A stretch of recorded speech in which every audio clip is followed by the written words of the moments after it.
Documento 155. A escapada pelo norte da Galiléia. Logo depois de aportar perto de Quereza, nesse domingo agitado, Jesus e os 24 rumaram um pouco para o norte, onde passaram a noite em um belo parque ao sul de Betsaida Júlias. Estavam ambientados com esse local de acampamento, tendo estado lá em dias passados. Antes de se retirar para dormir, o mestre reuniu os seus seguidores em torno de si e discutiu com eles sobre os planos para os projetos da campanha que fariam em Batanéia, pelo norte da Galiléia e pela costa fenícia. 1. Por que os pagãos se enfurecem? Disse Jesus: deveríeis todos lembrar de como o salmista falou dessas épocas, dizendo: por que se enfurecem os pagãos e os povos conspiram em vão? Os reis da terra coroam-se a si próprios, e os governantes do povo fazem conselhos entre si contra o Senhor e seus consagrados, dizendo: façamos as correntes da misericórdia em pedaços e livremo-nos dos laços do amor. Hoje vedes que isso se cumpre diante dos vossos olhos, mas não vereis cumprido o restante da profecia do salmista, pois ele manteve ideias errôneas sobre o Filho do Homem e sua missão na terra. O meu reino funda-se no amor, é proclamado na misericórdia e é estabelecido por meio do serviço não egoísta. Meu Pai não se assenta no céu, rindo em menosprezo dos pagãos. Ele não fica irado no seu grande desprazer. Verdadeira é a promessa de que o Filho terá por herança todos os chamados pagãos, na realidade os seus irmãos ignorantes e sem instrução. E eu receberei esses gentios com os braços abertos, cheios de misericórdia e afeto. Toda a bondade amorosa será mostrada aos chamados pagãos, não obstante a infeliz declaração registrada que insinua que o Filho triunfante quebrá-los-á com um cilindro de ferro e os deixará em pedaços como a um vaso de argila. O salmista exortou-vos a servir ao Senhor com temor, e eu vos conclamo a aceitar os privilégios elevados da filiação divina por meio da fé. Ele vos comanda que rejubileis com tremores. Eu vos conclamo a rejubilar-vos na certeza. Ele diz: beijai o Filho, para que ele não fique com raiva, e para que não pereçais quando a sua ira for inflamada. E vós que vivestes comigo, bem sabeis que a raiva e a ira não são uma parte do estabelecimento do reino do céu nos corações dos homens. Mas o salmista apercebeu-se da verdadeira luz, quando ao terminar a sua exortação disse: abençoados aqueles que põem a confiança neste Filho. Jesus continuou a ensinar aos 24, dizendo: os pagãos não ficam sem uma desculpa quando se enfurecem conosco. Sendo pequeno e estreito, o seu ponto de vista leva-os a serem capazes de concentrar as suas energias entusiasticamente. A sua meta está bem próxima deles e é mais ou menos visível, razão pela qual os seus esforços são valentes e a sua execução é eficiente. Vós que tendes professado a entrada no reino do céu, sois de todo vacilantes demais e indefinidos ao conduzirdes os vossos ensinamentos. Os pagãos dão golpes diretos para conseguir os seus objetivos. Vós sois culpados por possuírem demasiadas aspirações crônicas. Se desejardes entrar no reino, por que não o tomarem um assalto espiritual, tal como os pagãos tomam uma cidade a qual eles sitiam? Dificilmente serei dignos do reino se o vosso serviço consistir tão primariamente em uma atitude de lamentar o passado, em queixumes quanto ao presente e em esperanças vãs para o futuro. Por que os pagãos se enfurecem? Por que não conhecem a verdade? E vós, por que enlaguecei-vos em desejos fúteis? Porque não sabeis obedecer à verdade. Cessai com os vossos anseios inúteis e ide em frente com braveza, fazendo aquilo que diz respeito ao estabelecimento do reino. Em tudo o que fizerdes, não vos torneis nunca unilaterais, nem excessivamente especializados. Os fariseus buscam verdadeiramente a nossa destruição. Com isso, pensam estar fazendo o serviço de Deus. E tornaram-se estreitos por tradição, tanto que estão cegos pelo preconceito e endurecidos pelo medo. Considerai os gregos, eles têm uma ciência sem religião, enquanto os judeus ficam com uma religião desprovida de ciência. E se os homens agem assim, aceitando erroneamente uma desintegração estreita e confusa da verdade, a sua única esperança de salvação é tornarem-se coordenados face à verdade, convertendo-se. Deixai que eu afirme enfaticamente a verdade eterna seguinte: se vós, por uma coordenação com a verdade, aprenderdes a dar o exemplo nas vossas vidas, dessa magnífica integridade de retidão, os vossos semelhantes humanos, então, vos seguirão para poder obter o que vós adquiristes desse modo. A medida pela qual os buscadores da verdade são atraídos para vós representa a medida do vosso dom de verdade, a vossa retidão. A escala na qual vós tendes de vos delongar na vossa mensagem ao povo, de um certo modo, é a medida da vossa incapacidade de viver a vida reta e íntegra, a vida coordenada em relação à verdade. E muitas outras coisas o Mestre ensinou aos seus apóstolos e evangelistas, antes que eles lhe dessem boa noite e fossem descansar nos seus travesseiros. 2. Os evangelistas em Corazim. Na segunda-feira, 23 de maio, pela manhã, Jesus ordenou a Pedro que fosse a Corazim com os 12 evangelistas. Nisso, junto com os outros 12, partiram todos para Cesareia Filipe, pelo caminho do Jordão, pela via Damasco-Cafarnaum, e dali para o nordeste, até a junção com a estrada de Cesareia Filipe, e então, entrando naquela cidade, lá permaneceram ensinando por 2 semanas. Ali chegaram durante a tarde de terça-feira, 24 de maio. Pedro e os evangelistas permaneceram em Corazim por 2 semanas, pregando o evangelho do reino a um pequeno, mas fervoroso grupo de crentes. Porém, eles não se viram capazes de conquistar muitos novos convertidos. Nenhuma cidade em toda a Galileia rendeu tão poucas almas para o reino quanto Corazim. De acordo com as instruções de Pedro, os 12 evangelistas pouco mencionaram sobre as curas e as coisas físicas, pois pregavam e ensinavam mais vigorosamente as verdades espirituais do reino do céu. Nessas 2 semanas, Corazim constituiu-se em um verdadeiro batismo na adversidade para os 12 evangelistas, pois foi o período mais difícil e improdutivo das suas carreiras até esse momento. Estando assim privados da satisfação de conquistar almas para o reino, cada um deles, mais sincera e honestamente, avaliou-se dentro da própria alma, confiando no seu progresso no caminho espiritual da nova vida. Quando parecia que ninguém mais estava disposto a procurar entrar no reino, na terça-feira, 7 de junho, Pedro reuniu os condiscípulos e partiu para Cesareia Filipe, no intuito de juntar-se a Jesus e aos apóstolos. Eles chegaram por volta do meio-dia, na quarta-feira, e passaram toda a noite contando sobre as experiências com os incrédulos de Corazim. Durante as conversas dessa noite, Jesus fez outra referência à parábola do semeador e, ensinando a eles com isso, bastante sobre o significado dos aparentes fracassos nos empreendimentos da vida.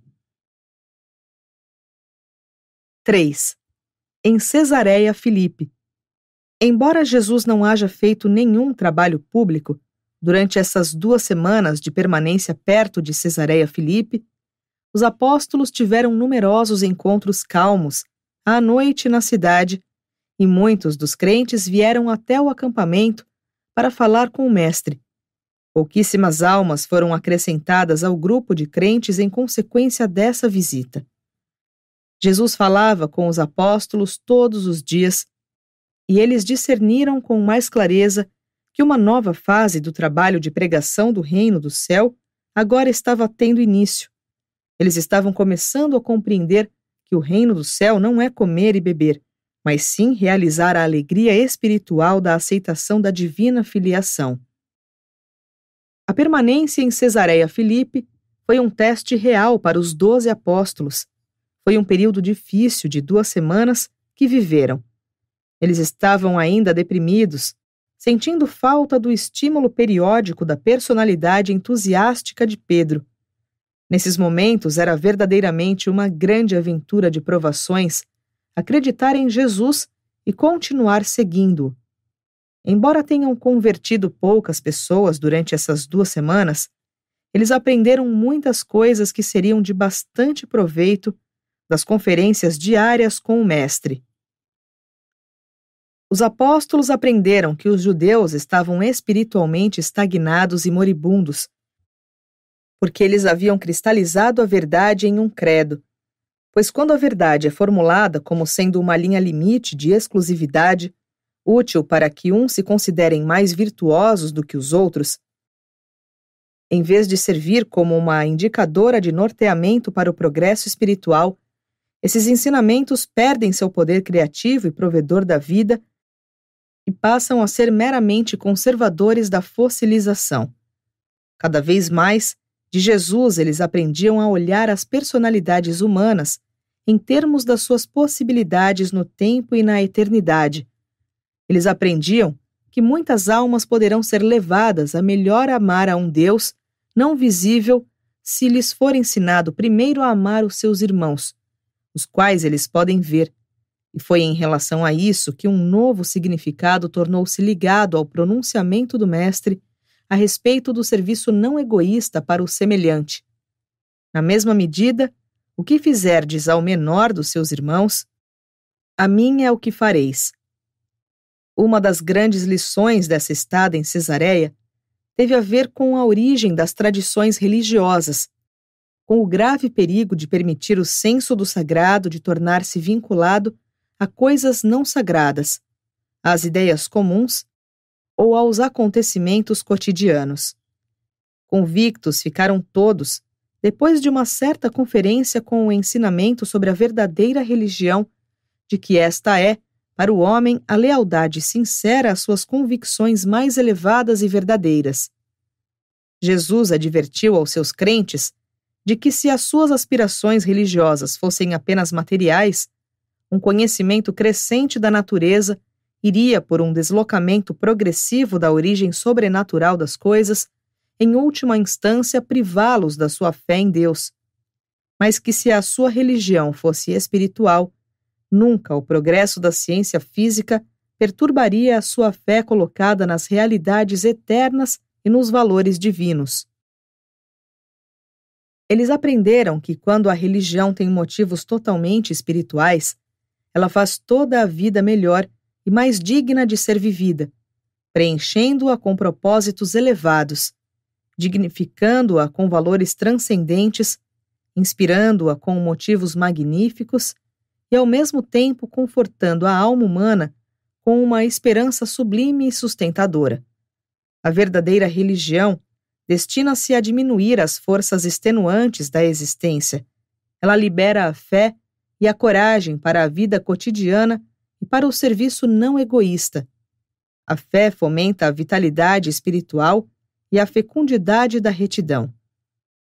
Jesus ensinou repetidamente aos seus apóstolos que nenhuma civilização poderia sobreviver por muito tempo à perda do melhor da sua religião. E ele nunca se cansou de apontar aos 12 o grande perigo de se aceitar símbolos e cerimônias religiosas em lugar da experiência religiosa. Toda a sua vida terrena foi devotada consistentemente à missão de reaquecer as formas congeladas de religião, emprestando-lhes as liberdades líquidas da filiação esclarecida. 4. A caminho da Fenícia. Na quinta-feira, 9 de junho, pela manhã, após receber a notícia a respeito dos progressos do reino, trazida pelos mensageiros de Davi vindos de Betsaida, esse grupo de 25 instrutores da verdade deixou Cesareia Filipe para iniciar a sua viagem à costa fenícia. Eles contornaram a parte pantanosa pelo caminho de luz até o ponto de junção com a trilha de Magdala-Monte Líbano, e daí seguiram para o cruzamento com a estrada que leva a Sidom, chegando lá na sexta-feira à tarde. Enquanto paravam para o almoço, à sombra de uma saliência de rocha perto de Luz, Jesus fez um dos pronunciamentos mais notáveis que os seus apóstolos jamais haviam ouvido durante todos os anos da sua ligação com ele. Tão logo se sentaram para partir o pão, Simão Pedro perguntou a Jesus: Mestre, já que o Pai no céu sabe de todas as coisas, e já que o Espírito dele é a nossa sustentação no estabelecimento do reino do céu na terra, por que é que estamos fugindo das ameaças dos nossos inimigos? Por que nos negamos a confrontar-nos com os inimigos da verdade? Mas antes de Jesus iniciar a sua resposta à pergunta de Pedro, Tomé irrompeu perguntando: Mestre, eu realmente gostaria de saber o que há exatamente de errado com a religião dos nossos inimigos em Jerusalém. Qual é a diferença real entre a religião deles e a nossa? Por que é que temos essa divergência de crença quando todos nós professamos servir ao mesmo Deus? E quando Tomé terminou, Jesus disse: Conquanto não queira eu ignorar a pergunta de Pedro, sabendo muito bem quão fácil seria interpretar mal as minhas razões para evitar um conflito aberto com os chefes dos judeus, neste momento, ainda assim, revelar-se-ia de maior ajuda para todos se eu escolhesse responder à pergunta de Tomé. E é isso que farei assim que tiverdes terminado o vosso almoço. 5. O discurso sobre a verdadeira religião. Esse discurso memorável sobre a religião, resumido e reformulado em linguagem moderna, deu expressão às verdades seguintes. As religiões do mundo têm duas origens, a natural e a da revelação. Em qualquer época e em meio a qualquer povo, podem ser encontradas três formas distintas de devoção religiosa. E essas três manifestações do impulso religioso são: 1. A religião primitiva, o impulso seminatural e instintivo de temer as energias misteriosas e de adorar as forças superiores, principalmente em uma religião da natureza física, é a religião do medo. 2. A religião da civilização, os conceitos e as práticas religiosas em avanço das raças civilizadas, a religião da mente, a teologia intelectual cuja autoridade é a tradição religiosa já pré-estabelecida. 3. A verdadeira religião, a religião da revelação. A revelação dos valores supranaturais, uma visão com um discernimento parcial das realidades eternas, um vislumbre da bondade e da beleza do caráter infinito do Pai no céu. A religião do Espírito, tal como fica demonstrada na experiência humana. O mestre recusou-se a depreciar a religião dos sentidos físicos e dos medos supersticiosos do homem natural. Embora deplorasse o fato de que tanto dessa forma primitiva de adoração perdurasse nas formas de religiões das raças mais inteligentes da humanidade, Jesus deixou claro que a grande diferença entre a religião da mente e a religião do espírito é que, enquanto a primeira é sustentada pela autoridade eclesiástica, a última é totalmente baseada na experiência humana. E então, o mestre, no seu momento de ensinar, continuou deixando claras as seguintes verdades. Até que as raças se tornem altamente inteligentes e mais amplamente civilizadas, persistirão muitas dessas cerimônias infantis e supersticiosas, que são tão características das práticas da religião evolucionária dos povos primitivos e retrógrados. Enquanto a raça humana progride até o nível de um reconhecimento mais elevado e mais geral das realidades da experiência espiritual, uma grande quantidade de homens e mulheres continuará a demonstrar uma preferência pessoal por aquelas religiões autoritárias, que exigem apenas um consentimento intelectual. A religião do espírito, ao contrário, requer uma participação ativa da mente e da alma na aventura da fé, no corpo a corpo, com as realidades rigorosas da experiência humana progressiva. A aceitação das religiões tradicionais, de autoridade, apresenta uma saída fácil para a urgência que o homem tem de buscar satisfação para os anseios da sua natureza espiritual. As religiões estabelecidas, cristalizadas e bem assentadas na autoridade, proporcionam um refúgio pronto, para dentro do qual a alma desatenta e perturbada do homem pode escapar, quando fustigada pelo medo e atormentada pela incerteza. Uma certa religião solicita de seus devotos, como preço a ser pago pelas satisfações e seguranças oferecidas, apenas um consentimento passivo e puramente mental ou intelectual. E por muito tempo ainda viverão na Terra esses indivíduos temerosos, hesitantes e acomodados, que preferirão assegurar assim as suas consolações religiosas, ainda que arriscando a sorte com as religiões de autoridade, comprometam a soberania da personalidade, degradem a dignidade do respeito próprio e renunciem totalmente ao direito de participar da mais emocionante e inspiradora de todas as experiências humanas possíveis, a busca pessoal da verdade, a alegria de encarar os perigos da descoberta mental, a determinação para explorar as realidades da experiência religiosa pessoal, a satisfação suprema de experienciar o triunfo pessoal da realização factual no triunfo da fé espiritual sobre a dúvida intelectual, do modo como honestamente são conquistados na aventura suprema de toda a existência humana, o homem buscando a Deus para si próprio e por si próprio, e encontrando-o. A religião do espírito significa esforço, luta, conflito, fé, determinação, amor, lealdade e progresso. A religião da mente, a teologia baseada na autoridade, requer pouco ou nenhum desses exercícios dos seus crentes formais. A tradição é um refúgio seguro e um caminho fácil para as almas temerosas e acanhadas, que insistentemente evitam as lutas espirituais e as incertezas mentais associadas às viagens da fé, às aventuras ousadas no alto mar da verdade inexplorada e em busca das margens distantes de realidades espirituais.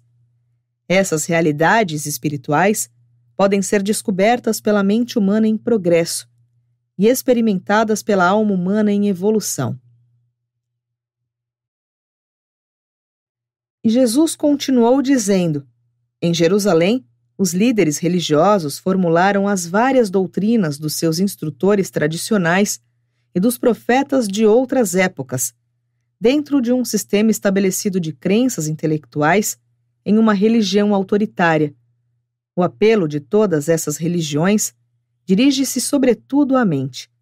E agora estamos para entrar em um conflito mortal com tal religião, pois iremos muito em breve começar a proclamação ousada de uma nova religião.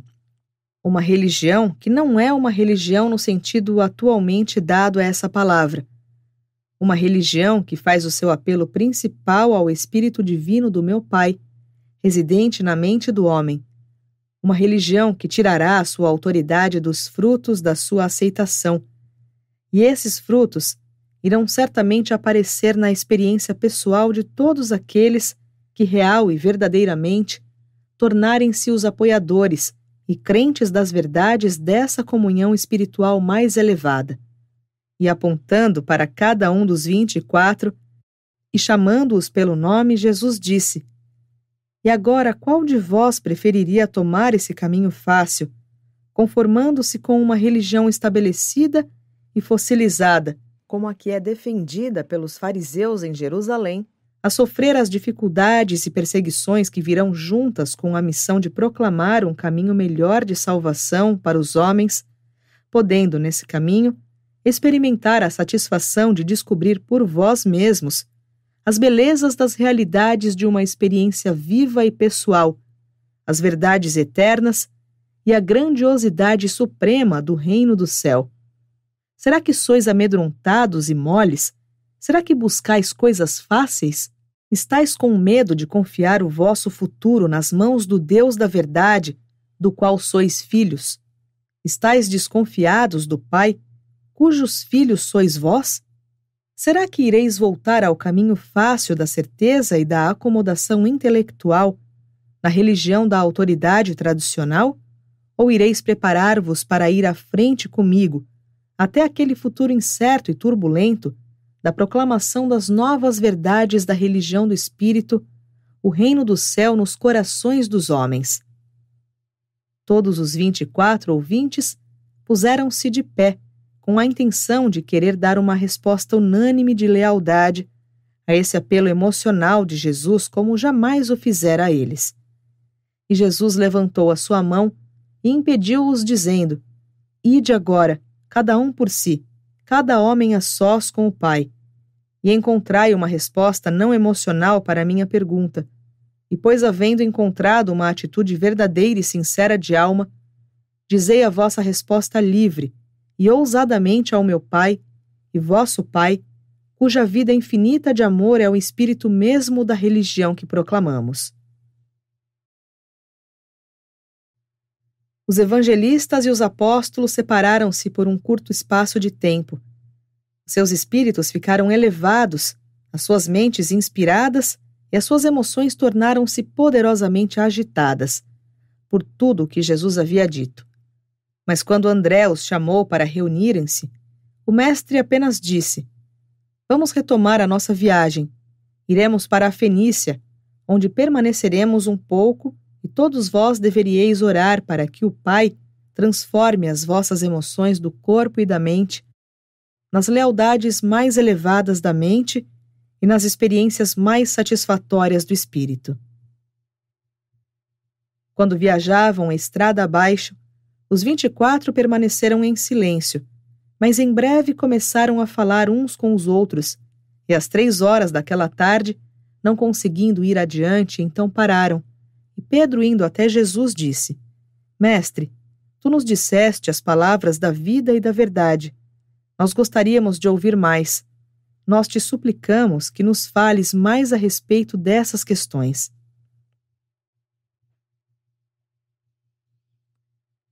Seis. O segundo discurso sobre a religião. E assim, enquanto estavam parados à sombra da encosta, Jesus continuou a ensinar-lhes a respeito da religião do Espírito, dizendo em essência: Vós viestes de entre os vossos companheiros que escolheram permanecer satisfeitos com uma religião da mente. Eles almejam a segurança e preferem o conformismo. Vós escolhestes trocar os sentimentos da certeza autoritária pela segurança do espírito, que vem da fé cheia de audácia e progressão. Ousastes protestar contra a pegajosa prisão da religião institucionalizada e rejeitar a autoridade das tradições escritas, que estão agora sendo consideradas como a palavra de Deus. O nosso Pai, de fato, falou por intermédio de Moisés, Elias, Isaías, Amós e Oséias, mas ele não cessou de ministrar palavras de verdade ao mundo, quando esses profetas antigos colocaram um ponto final nas suas afirmações. Meu Pai não tem preferências por raças, nem por gerações, no sentido de que a palavra da verdade seja condescendida a uma idade e contida em uma outra. Não cometais a loucura de chamar de divino aquilo que é totalmente humano, e não deixeis de perceber as palavras da verdade, ainda que não provindas dos oráculos tradicionais de suposta inspiração. Eu vos convoquei a nascer de novo, a nascer do Espírito. Eu vos tirei das trevas do autoritarismo, da letargia da tradição, para a luz transcendente da realização da possibilidade de fazerdes para vós próprios a maior descoberta que é possível à alma humana realizar, a experiência superna de encontrar Deus para vós próprios, dentro de vós próprios e por vós próprios, e de fazerdes a tudo isso como um acontecimento da vossa própria experiência pessoal. E assim podereis passar da morte para a vida, do autoritarismo da tradição para a experiência de conhecer a Deus. Assim vós passareis das trevas à luz, de uma fé racial herdada a uma fé pessoal conquistada pela experiência real. E por meio disso, ireis progredir de uma teologia da mente, passada a vós pelos vossos ancestrais, a uma verdadeira religião do Espírito, que será edificada nas vossas almas como um dom eterno. A vossa religião passará de mera crença intelectual na autoridade tradicional para a experiência factual da fé viva, capaz de captar a realidade de Deus e tudo o que está relacionado ao Espírito Divino do Pai. A religião da mente vos vincula irremediavelmente ao passado. A religião do Espírito consiste na revelação progressiva e vos conclama a realizações mais elevadas e mais santificadas, de ideais espirituais e de realidades eternas. Conquanto a religião da autoridade possa comunicar um sentimento presente de segurança estabelecida, por essa satisfação transitória, vós pagais o preço da perda da vossa liberdade espiritual e da liberdade religiosa. Meu Pai não exige de vós, como preço de entrada no reino do céu, que devesseis forçar-vos a aceitar uma crença em coisas que são espiritualmente repugnantes, profanas e não verdadeiras. Não é exigido de vós que o vosso próprio senso de misericórdia, justiça e verdade devesse ser ultrajado pela submissão a um sistema de formas religiosas e de cerimoniais passadiços. A religião do Espírito vos deixa sempre livres para seguir a verdade até onde quer que o vosso espírito vos possa conduzir. E quem pode julgar isso? Talvez esse espírito tenha alguma coisa a comunicar a essa geração que outras gerações tenham recusado-se a escutar. Que vergonha que aqueles falsos instrutores religiosos arrastem as almas famintas de volta ao passado, distante e obscuro, e que lá as deixem.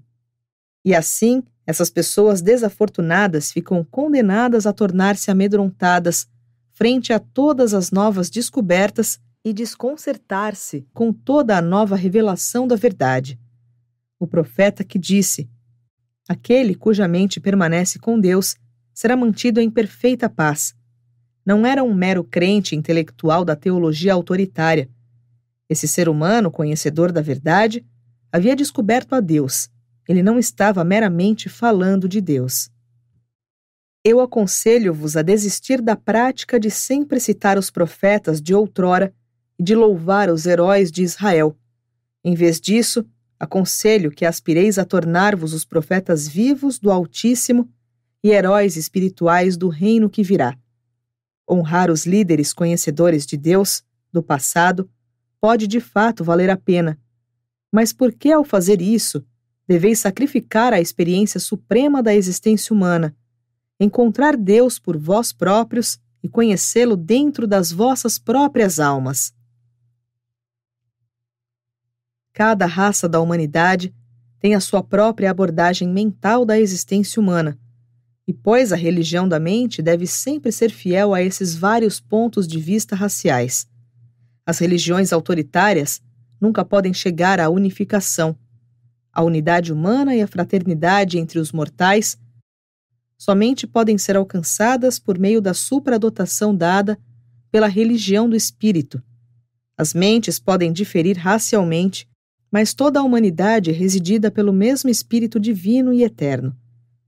A esperança da irmandade humana só pode ser realizada quando e à medida que as religiões mentais autoritárias divergentes tornarem-se impregnadas e ofuscadas pela religião unificadora e enobrecedora do espírito, a religião da experiência espiritual pessoal. As religiões da autoridade só podem dividir os homens e arregimentá-los em frentes conscientes uns contra os outros. A religião do espírito, progressivamente, congregará os homens e os levará a tornar-se compreensivos e compassivos uns para com os outros. As religiões autoritárias exigem dos homens uniformidade na crença, mas isto é impossível de ser alcançado no estado presente de coisas no mundo. A religião do espírito requer apenas unidade de experiência, uniformidade de destino, permitindo a plena diversidade de crenças. A religião do espírito requer uniformidade apenas de visão interior, não uniformidade de ponto de vista nem de enfoque. A religião do espírito não requer uniformidade de ponto de vista intelectual, requer apenas a unidade dos sentimentos espirituais. As religiões da autoridade cristalizam-se em credo sem vida. A religião do espírito cresce em alegria e na liberdade dos feitos enobrecedores, no serviço do amor e na ministração da misericórdia. Contudo, atenção, que nenhum dentre vós olheis com desdém aos filhos de Abrão, só porque eles caíram nesses maus tempos de esterilidade tradicional. Os nossos ancestrais entregaram-se à busca persistente e apaixonada de Deus, e eles encontraram-no, como nenhuma outra raça de homens jamais o conheceu desde os tempos de Adão, que sabia muito a esse respeito, pois era ele próprio um filho de Deus. O meu pai não deixou de observar a luta longa e incansável de Israel, desde os dias de Moisés, para encontrar e conhecer a Deus. Durante muitas gerações, os judeus não cessaram de trabalhar, de suar, sofrer, penar, suportar os sofrimentos e experimentar as tristezas de um povo incompreendido e desprezado, tudo para que pudessem chegar um pouco mais perto da descoberta da verdade sobre Deus. E não obstante, todos os fracassos e fraquezas de Israel, os nossos pais, progressivamente, desde Moisés aos tempos de Amós e Oséias, revelaram cada vez mais a todo o mundo uma imagem sempre mais clara e mais verdadeira do Deus eterno. E assim o caminho foi preparado para a revelação ainda maior do Pai, da qual vós fostes chamados a compartilhar. Jamais esqueçais de que só há uma aventura que pode ser mais satisfatória e emocionante do que tentar descobrir a vontade do Deus vivo, e essa é a experiência suprema de tentar honestamente fazer a vontade divina. E não deixeis de lembrar-vos de que a vontade de Deus pode ser feita em qualquer ocupação terrena. Não há vocações que sejam santas e vocações que sejam seculares. Todas as coisas são sagradas nas vidas daqueles que são guiados pelo Espírito, isto é, subordinados à verdade, enobrecidos pelo amor, dominados pela misericórdia e controlados pela equanimidade, a justiça. O Espírito que o meu Pai e eu enviaremos ao mundo não é apenas o Espírito da verdade, mas é também o Espírito da beleza idealista. Deveis cessar de buscar a palavra de Deus apenas nas páginas dos registros antigos de autoridade teológica. Aqueles dentre vós que nasceram do Espírito de Deus irão doravante discernir a palavra de Deus, independentemente de onde ela pareça ter origem. Não há que se depreciar a verdade divina pelo fato de ser aparentemente humano o canal usado para sua apresentação. Muitos dos vossos irmãos têm mentes que aceitam a teoria de Deus, enquanto espiritualmente deixam de compreender a presença de Deus. E essa é exatamente a razão pela qual eu vos tenho tão frequentemente ensinado que o reino do céu pode ser mais bem compreendido se adquirirdes a atitude espiritual sincera de uma criança.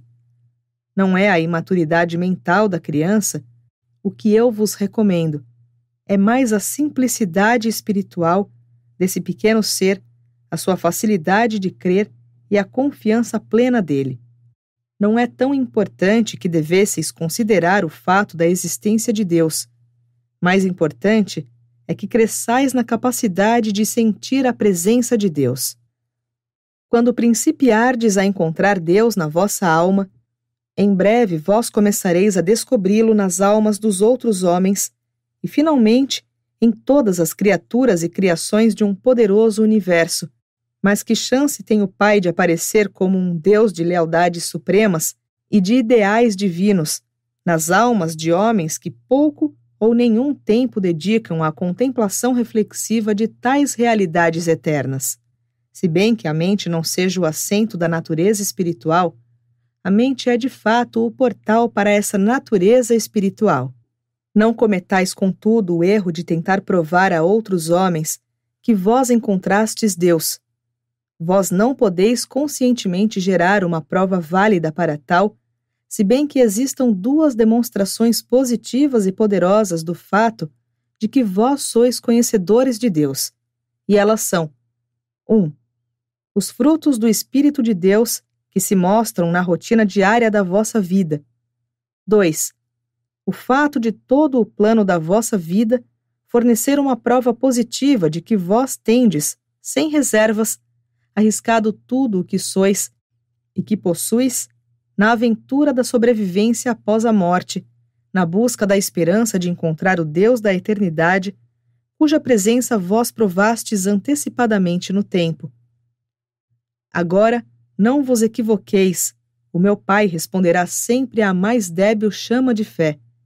Ele toma nota das emoções físicas e supersticiosas do homem primitivo, e com essas almas honestas, mas temerosas, cuja fé é tão fraca que não é senão um pouco mais do que a conformidade intelectual de uma atitude passiva de consentimento às religiões autoritárias, o Pai está sempre alerta para honrar e fomentar até mesmo todas essas fracas tentativas de alcançá-lo. Mas de vós, que fostes chamados da escuridão para a luz, é esperado que creiais de todo o coração. A vossa fé irá dominar as atitudes combinadas do corpo, da mente e do espírito. Sois os meus apóstolos, e para vós, a religião não se transformará em um abrigo teológico, até o qual podeis fugir com medo de enfrentar as duras realidades do progresso espiritual e da aventura idealista, mas a vossa religião irá transformar-se mais no fato da experiência real, a testificar que Deus vos encontrou, vos idealizou, vos enobreceu e vos espiritualizou, e que vos alistastes já na aventura eterna de encontrar esse mesmo Deus que já vos encontrou e vos filiou. E quando Jesus terminou de falar, fez um sinal a André, e apontando para o oeste, para a Fenícia, disse: Sigamos, pois, o nosso caminho.